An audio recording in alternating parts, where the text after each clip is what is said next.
"You are fired," the billionaire said, and the words seemed to freeze the afternoon air around everyone standing on the sidewalk.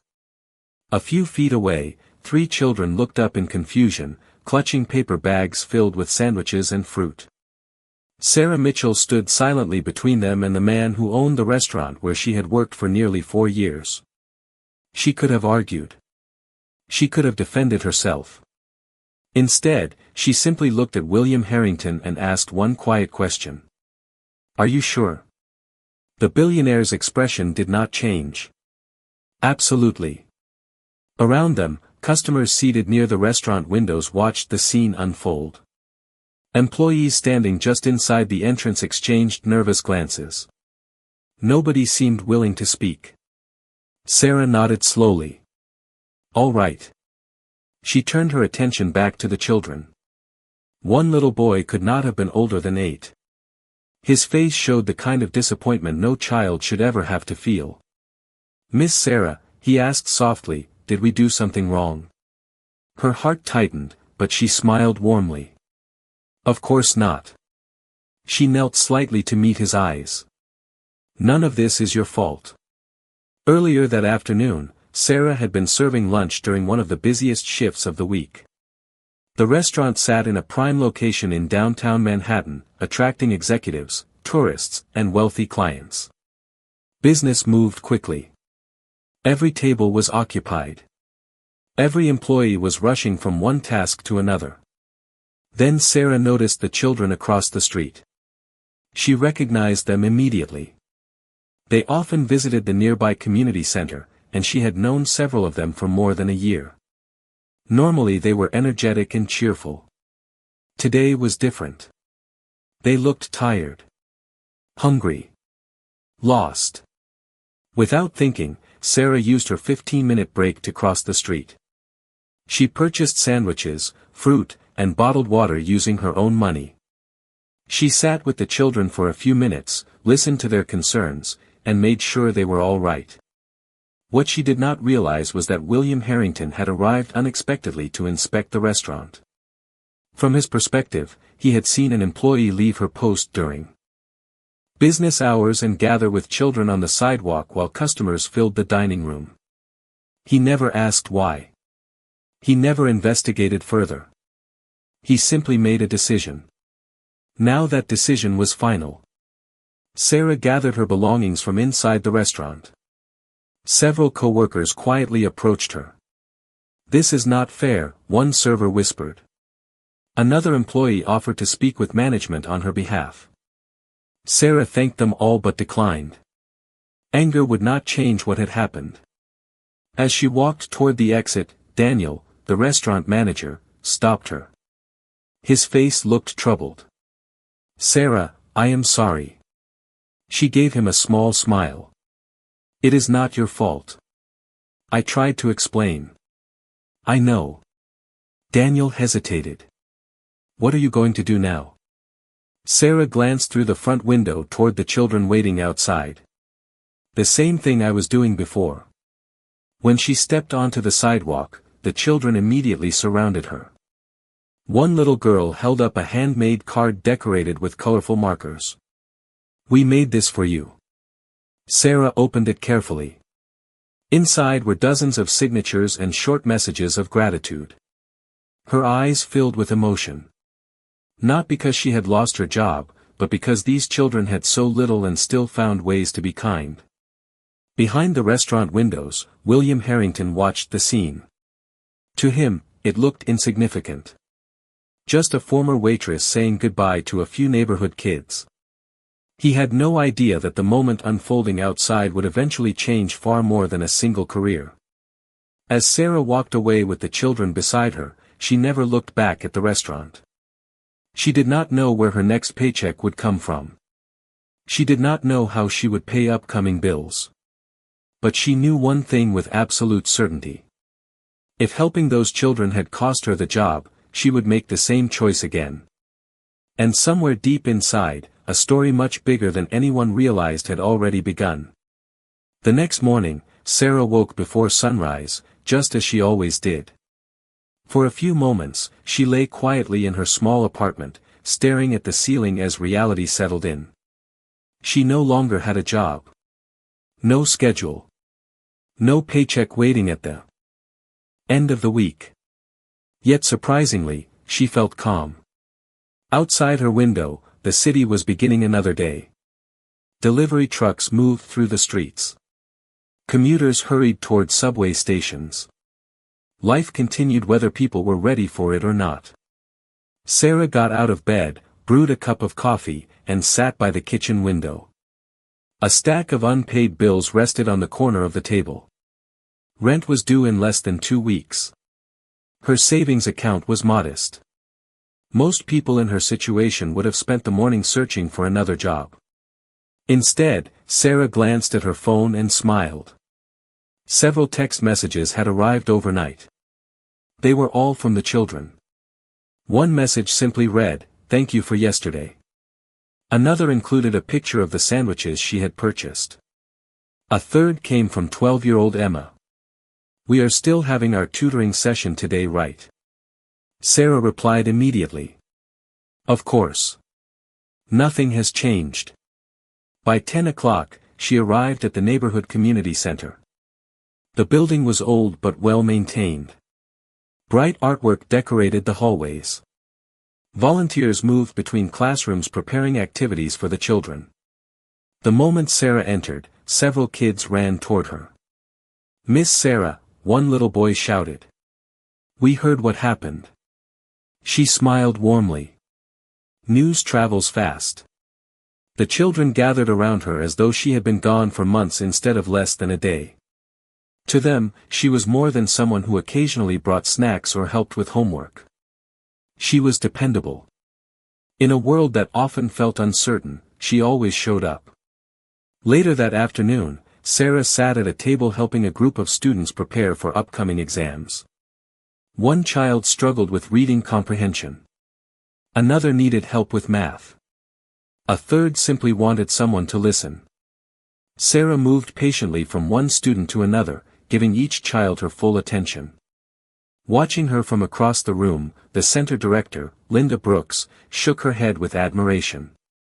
"You should be charging for this," she said during a break. Sarah laughed softly. "Most of them cannot afford that." "Neither can you." Sarah smiled but did not respond. Linda knew the truth.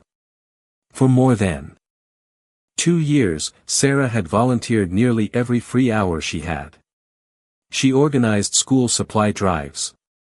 She coordinated tutoring programs. She purchased winter coats when funding fell short. Whenever a child needed help, she found a way. What very few people realized was how much she sacrificed to do it. She drove an aging car. She rarely bought new clothes. She skipped vacations. Every extra dollar seemed to find its way into helping someone else. That evening, after the tutoring session ended, Linda approached her with a serious expression. "You need to start thinking about yourself too." Sarah looked around the empty classroom. Desks sat neatly arranged beneath colorful posters. Children's drawings covered one wall. A few forgotten notebooks remained on the tables. "I do think about myself," she said. Linda raised an eyebrow. Sarah pointed toward the artwork hanging throughout the room. "This is what matters to me." Linda followed her gaze. For a moment, neither woman spoke. Then a small voice interrupted the silence. 8-year-old Noah stood in the doorway holding a folded piece of paper. "Miss Sarah?" "Yes." He walked over and handed her the drawing. It showed a group of smiling children standing beside a woman with bright yellow hair and a giant heart drawn on her shirt. At the top were 3 simple words written in uneven handwriting. "Our favorite person." Sarah felt her throat tighten. She thanked him and carefully folded the picture. Across town, William Harrington spent the evening reviewing financial reports and business forecasts. He had already forgotten about the waitress he fired. To him, it had been a routine management decision. One employee among hundreds. One small choice in a career filled with bigger ones. What he did not know was that the woman he dismissed so easily was quietly changing more lives than he could possibly imagine. And within a few days, the city would begin discovering that truth for itself. Across Manhattan, William Harrington began his day exactly the way he had for years. He arrived at corporate headquarters before most employees, reviewed financial reports, attended executive meetings, and measured success through numbers displayed on screens. Revenue, growth, efficiency. Those were the metrics he trusted. Emotions complicated decisions. Sentiment weakened standards. At least that was what he believed.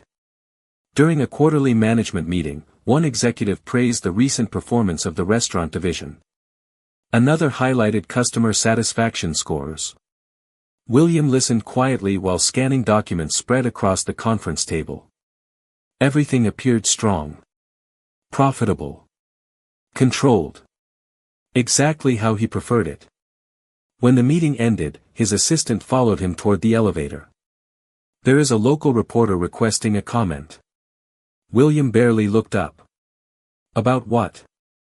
Something involving a former employee. He sighed. Human resources can handle it. The assistant nodded and moved on to the next item. To William, the situation was already finished. A staffing decision. Nothing more. Meanwhile, Sarah's life looked very different. 3 days had passed since she lost her job. Money remained a concern, but she refused to let fear dictate her choices. Every morning she continued volunteering at the community center. Every afternoon she helped children with homework, reading assignments, and college preparation. The children noticed nothing different except that she seemed available more often. One afternoon, 12-year-old Emma stayed behind after tutoring ended.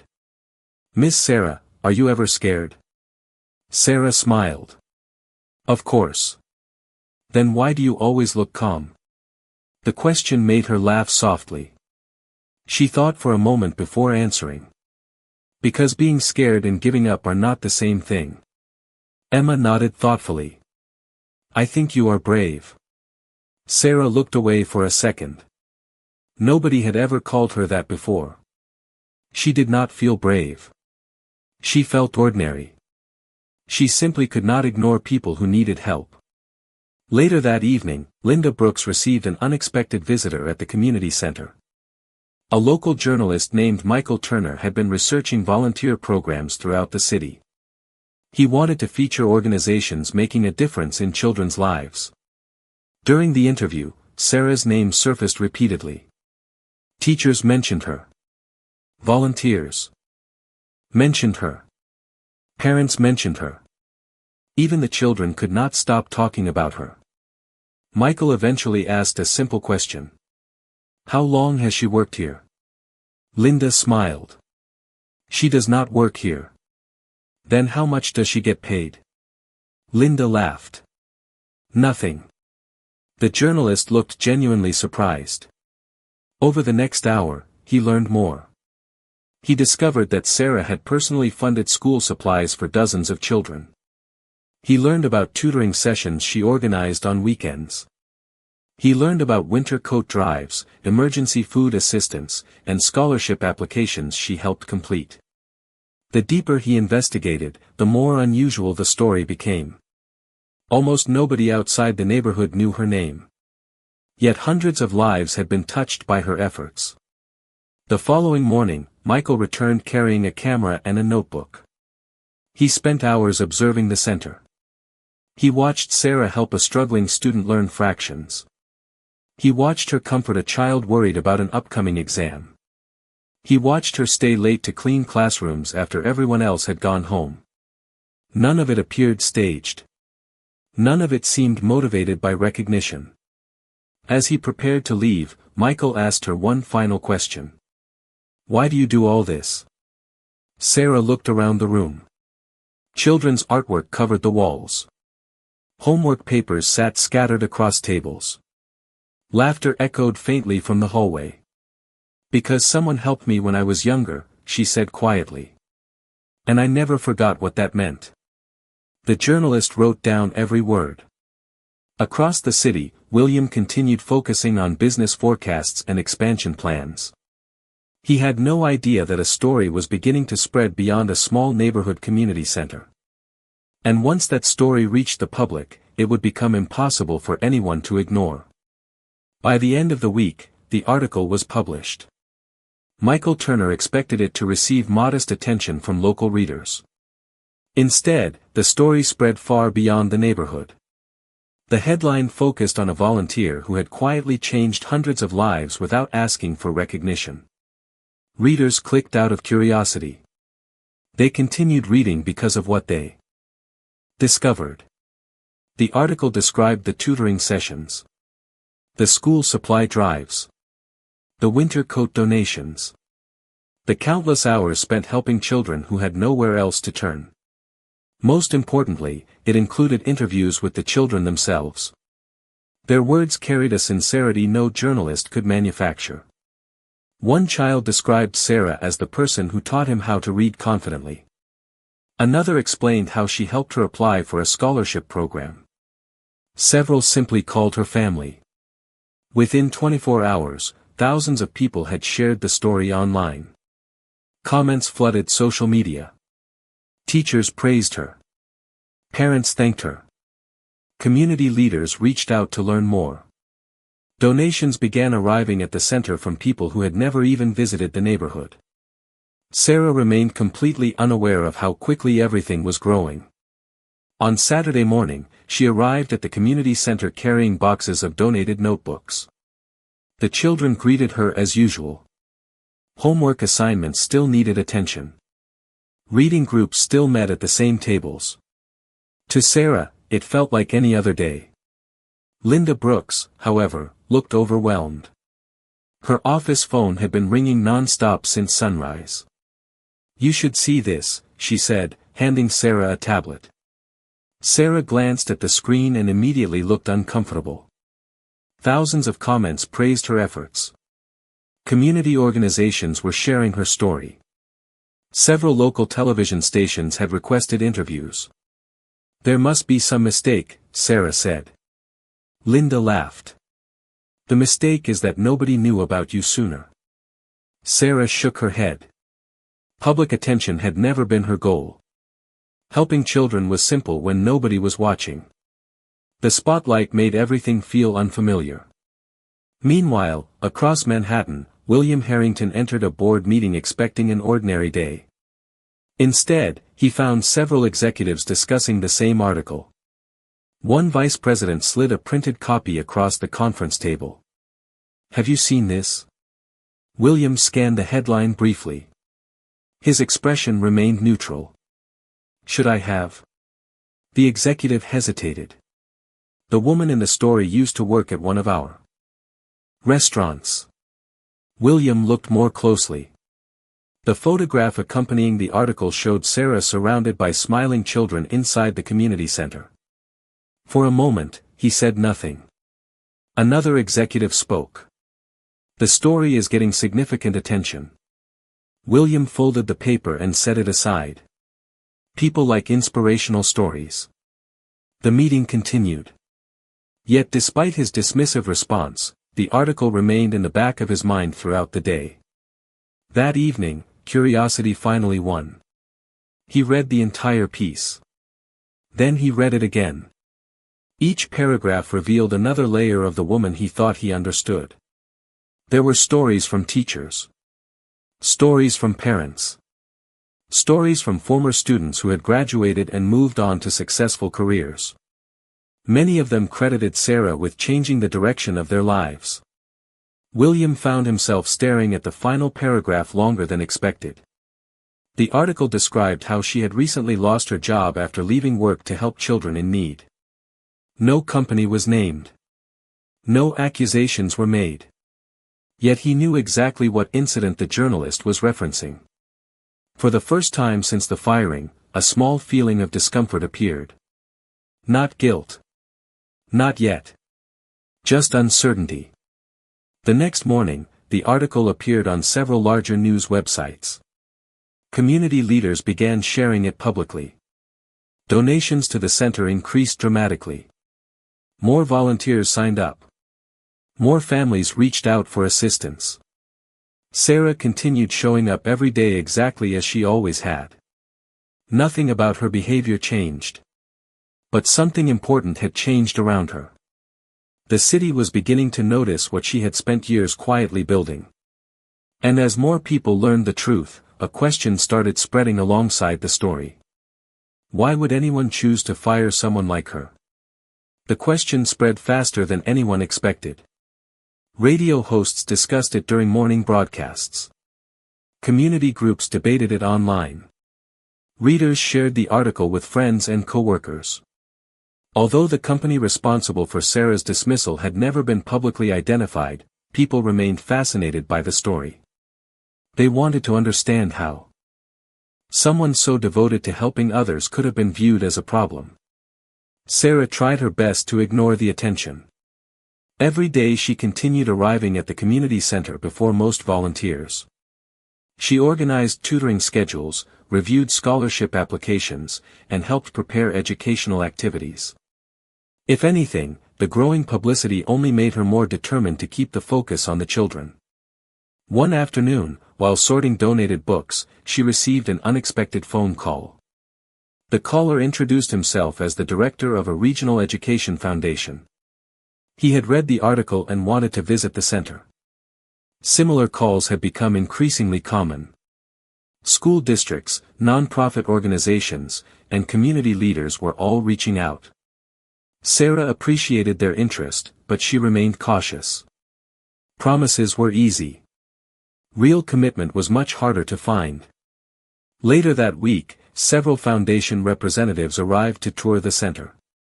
They met students, spoke with volunteers, and observed the tutoring programs. Throughout the visit, one theme appeared repeatedly. No matter who they spoke with, the conversation always returned to Sarah. Parents praised her patience. Teachers praised her dedication. Former students described how she had encouraged them during difficult periods of their lives. By the end of the visit, one representative pulled Linda aside. "How many paid staff members do you have doing this kind of work?" Linda smiled. "None." The woman looked genuinely shocked. "You mean she has been doing all of this as a volunteer?" Linda nodded. "For years." Meanwhile, across the city, William Harrington found himself thinking about Sarah far more often than he expected. The article should have faded from memory. Instead, new information kept appearing. One evening, while attending a charity dinner, he overheard two guests discussing her story. A few days later, a board member mentioned the community center during a meeting. Then one of his own restaurant managers brought up the article while discussing employee morale. Everywhere he turned, the same name appeared. Eventually, curiosity became impossible to ignore. William instructed his assistant to gather publicly available information about Sarah's volunteer work. The report arrived 2 days later. He expected a brief summary. Instead, the file contained dozens of pages. Educational initiatives. Mentorship programs. Fundraising events. Emergency assistance efforts. Scholarship support. The more he read, the more uncomfortable he became. What disturbed him most was not the scale of her work. It was how little recognition she had accepted for it. There were no awards displayed online. No promotional campaigns built around her name. No attempts to gain attention. The evidence suggested she genuinely cared about helping people. That realization challenged assumptions he had made for years about motivation and success. Back at the community center, another surprise was waiting. Michael Turner returned with new information. His investigation had uncovered something even the original article had missed. For nearly 3 years, Sarah had quietly contributed a significant portion of her income to support educational programs for children. The amount was not enormous by corporate standards, but for someone earning a waitress's salary, it represented a remarkable sacrifice. Michael stared at the financial records in disbelief. Sarah had been giving away money she could barely afford to spare. When he asked why she never told anyone, her answer was simple. Because the children needed help more than I needed credit. Michael wrote down every word. He knew immediately that this discovery would change everything. And as news of Sarah's personal sacrifices prepared to reach the public, the story was about to become much bigger than anyone, including William Harrington, had imagined. The new article was published on a Monday morning. By lunchtime, it had generated more attention than the first story. Readers were already impressed by Sarah's volunteer work. What they learned next left many of them speechless. The article detailed years of personal sacrifices that almost nobody had known about. It revealed that Sarah had quietly contributed a large portion of her earnings to support educational programs, school supplies, transportation assistance, and emergency needs for children facing difficult circumstances. There were no wealthy donors behind her efforts. No corporate sponsorships. Much of the support had come directly from her own paycheck. As the story spread across social media, reactions poured in from every corner of the country. Teachers shared it with colleagues. Non-profit organizations reposted it. Parents expressed admiration. People who had never met Sarah suddenly felt connected to her story. The comments followed a common theme. Many readers could not understand how someone with so little had chosen to give so much. Sarah, meanwhile, continued avoiding attention whenever possible. On the morning the article was released, she arrived at the community center carrying boxes of donated educational materials. Several volunteers immediately surrounded her with congratulations. Sarah looked genuinely embarrassed. "Please stop talking about me," she said with a laugh. "The children are the reason any of this matters." Linda Brooks shook her head. "You know that is exactly why people admire you." Throughout the day, donations continued arriving. Local businesses offered supplies. Retired teachers volunteered their time. One technology company donated computers.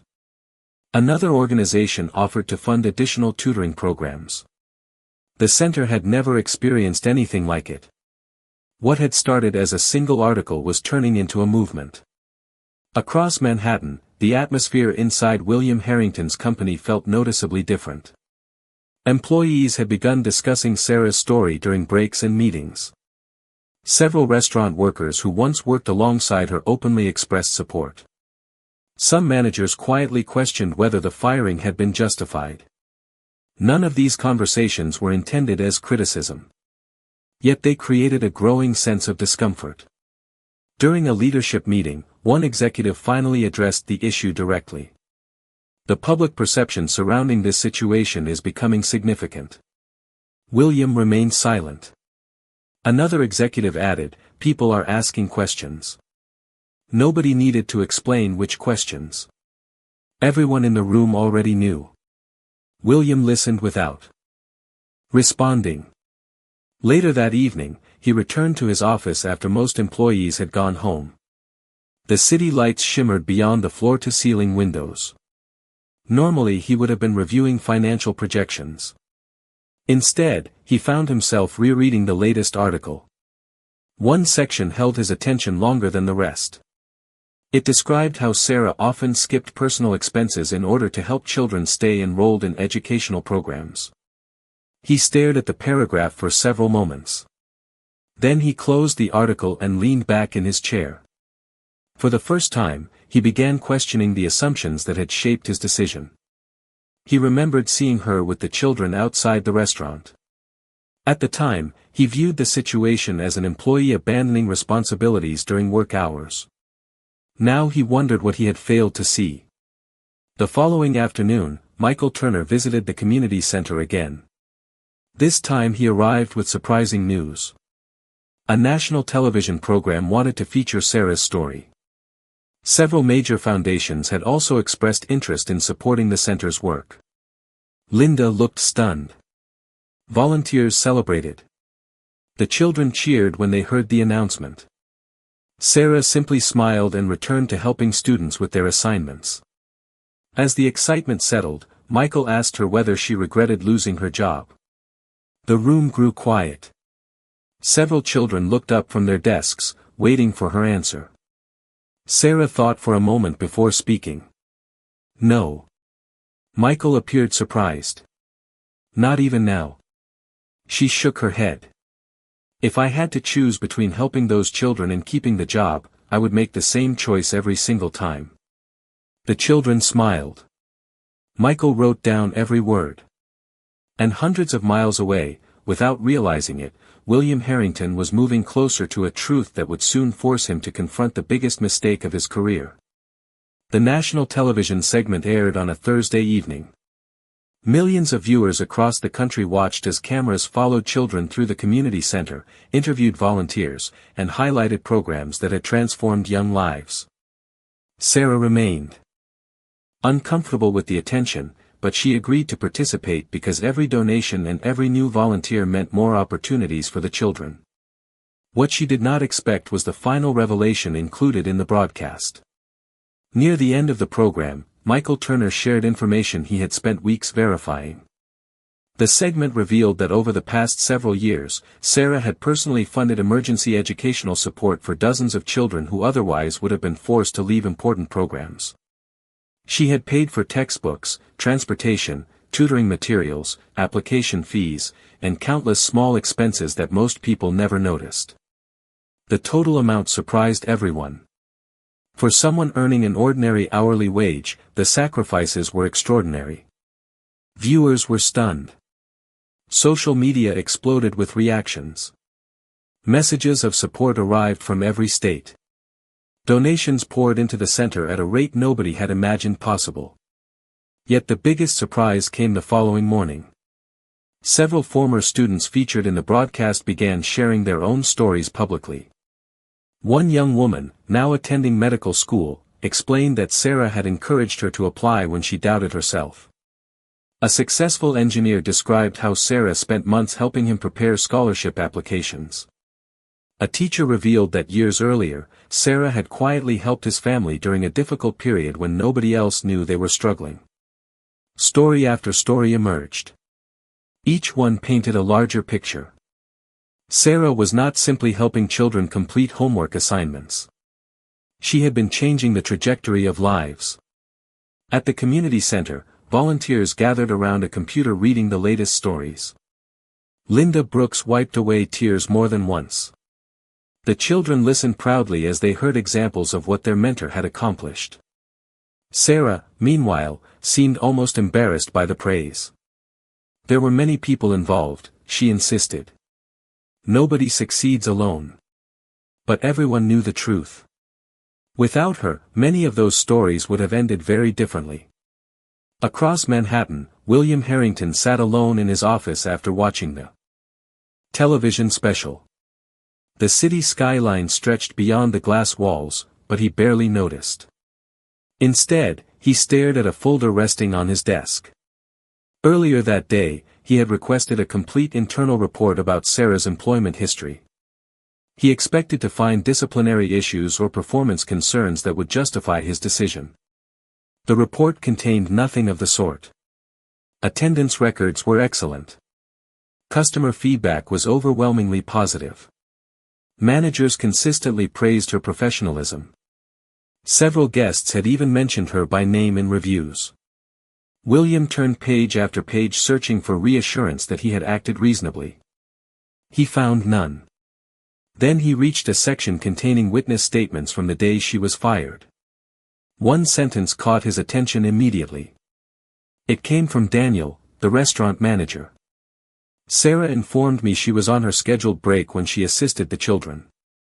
William read the sentence twice. Then a third time. He leaned back slowly. Until that moment, he had believed she left active duties during working hours. That assumption had influenced everything. But if she had been on her break, the situation looked entirely different. Suddenly, the foundation supporting his decision began to crack. He continued reading. Additional statements confirmed the same timeline. Sarah had not neglected customers. She had not abandoned responsibilities. She had simply used her own break time to help children in need. The realization settled heavily across the room. For the first time since the story began attracting attention, William was forced to confront a possibility he had been avoiding. The decision was not merely unpopular. It might have been completely wrong. As evening approached, he remained alone in his office reviewing the documents. Every page seemed to point toward the same conclusion. The woman he dismissed so quickly was not the problem. His judgment had been. And now that truth was becoming impossible to ignore. The following week became one of the most difficult periods of William Harrington's professional life. Not because profits were falling or investors were unhappy. The challenge came from something much harder to solve. He could no longer escape the realization that his decision had been based on assumptions rather than facts. Every report he reviewed pointed to the same conclusion. Sarah had been an exemplary employee. She had followed company policies. She had used her scheduled break to help children who needed assistance. Most troubling of all, she had never once complained publicly after losing her job. There were no interviews attacking the company. No social media posts seeking sympathy. No attempts to damage anyone's reputation. While the public praised her character, her own actions reinforced every positive story being told about her. One morning, William arrived at headquarters earlier than usual. Instead of heading directly to the executive floor, he stopped in the lobby cafe. Employees gathered nearby discussing the latest developments surrounding the community center. As he listened quietly from a distance, he noticed something unexpected. Nobody was speaking with anger. They were speaking with admiration. They admired Sarah's generosity. Her humility. Her dedication to children. Several employees even described her as the kind of person they wished more leaders would emulate. Those comments stayed with William throughout the day. That afternoon, he made a decision. He instructed his assistant to arrange a private visit to the community center. No media. No public announcement. No executives accompanying him. If he was going to understand the situation fully, he wanted to see it for himself. 2 days later, he arrived quietly during a tutoring session. The building was far simpler than the environments he normally visited. Bright artwork covered the walls. Children's projects filled bulletin boards. Volunteers moved through classrooms helping students with assignments. The atmosphere felt warm. Genuine. Purposeful. Linda Brooks greeted him politely. Although she recognized his name immediately, she treated him like any other visitor. As they walked through the center, William observed children studying, reading, and working together.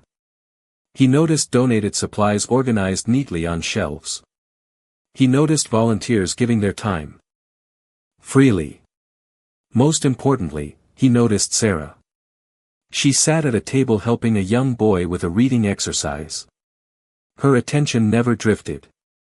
Her patience never faded. For nearly 20 minutes, William watched from across the room. The children trusted her completely. They smiled when she entered a conversation. They listened when she offered encouragement. They celebrated small victories because she celebrated with them. Eventually, Linda led him into her office. There, she shared stories he had never heard before. Stories about children who avoided dropping out of school because of Sarah's support. Stories about families who received help during difficult periods. Stories about former students now attending college. None of the stories focused on recognition. They focused on impact. By the end of the conversation, William felt something unfamiliar. Shame. Not because others had criticized him. Because he finally understood what he had failed to see. When he left the center that afternoon, he paused near the entrance. Across the room, Sarah was still helping students. She had not yet noticed his visit. For a moment, he considered approaching her immediately. Then he stopped himself. An apology delivered too quickly would be for his benefit, not hers. First, he needed to understand how to repair the damage his decision had caused. Meanwhile, Sarah remained focused on the children. She knew donations had increased. She knew public support was growing. But she still viewed herself exactly the same way she always had. A volunteer. A mentor. Someone trying to help where she could. What she did not know was that the man who once dismissed her so easily had finally witnessed the truth with his own eyes. And after seeing it firsthand, he could no longer pretend he had made the right choice. A week after visiting the community center, William Harrington made a decision that many people around him considered unusual. He cleared an entire afternoon from his schedule. No board meetings. No investor calls. No public appearances. For the first time in years, there was only one item on his calendar. He wanted to speak with Sarah Mitchell. Not through lawyers. Not through executives. Not through public relations consultants. Directly. When he arrived at the community center, the building was filled with its usual energy. Children moved between classrooms. Volunteers prepared educational materials. Laughter echoed through the hallways. The atmosphere felt familiar now, though he had only visited once before. Linda Brooks greeted him and quietly pointed toward a classroom near the back of the building. Sarah was there helping several students prepare for an upcoming scholarship competition. William waited patiently until the session ended. As the children gathered their belongings, many stopped to thank Sarah before leaving. Some waved. Others shared updates about school projects and future plans.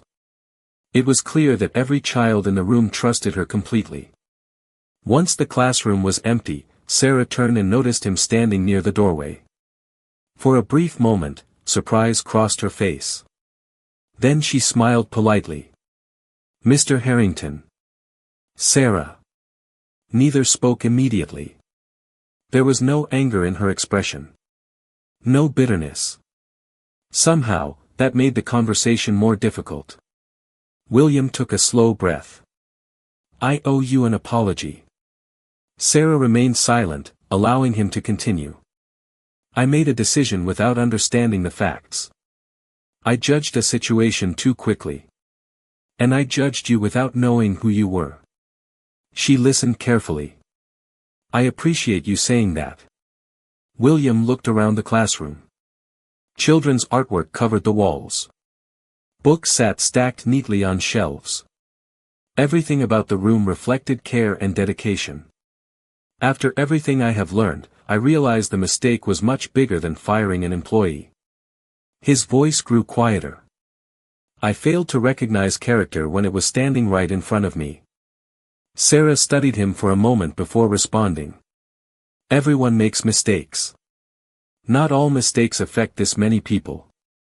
She considered his words. Then she smiled gently. "What matters is what you do after you realize you made one." The conversation continued for nearly an hour. They spoke about the children, the community center, education, and the responsibilities that come with influence. For perhaps the first time in his professional life, William spent an entire conversation listening more than speaking.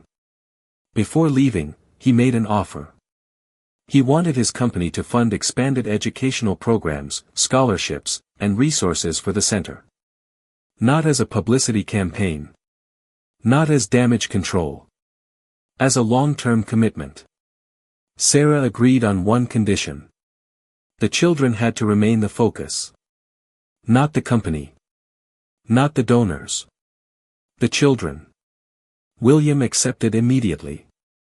Over the following months, remarkable things happened. New tutoring programs were launched. Additional classrooms were opened. Scholarship opportunities expanded. More volunteers joined the effort.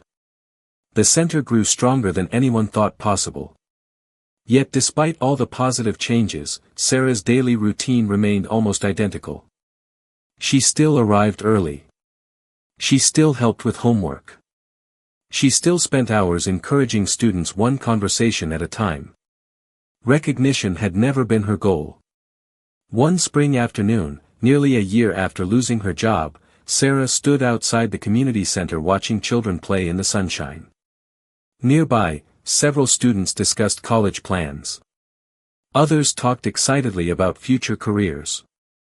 Opportunities that once seemed impossible now felt within reach. William stood beside her quietly. "You know," he said, watching the children laugh, "I spent most of my life believing success was measured by what a person builds." Sarah glanced toward the students. "And now?" He smiled. "Now I think it is measured by who you help build." Sarah looked back toward the children and smiled. In the end, she had lost a job. But because she refused to stop helping others, countless young lives gained new possibilities. And the billionaire who once saw kindness as a distraction learned that sometimes the most valuable investment a person can make is in another human being.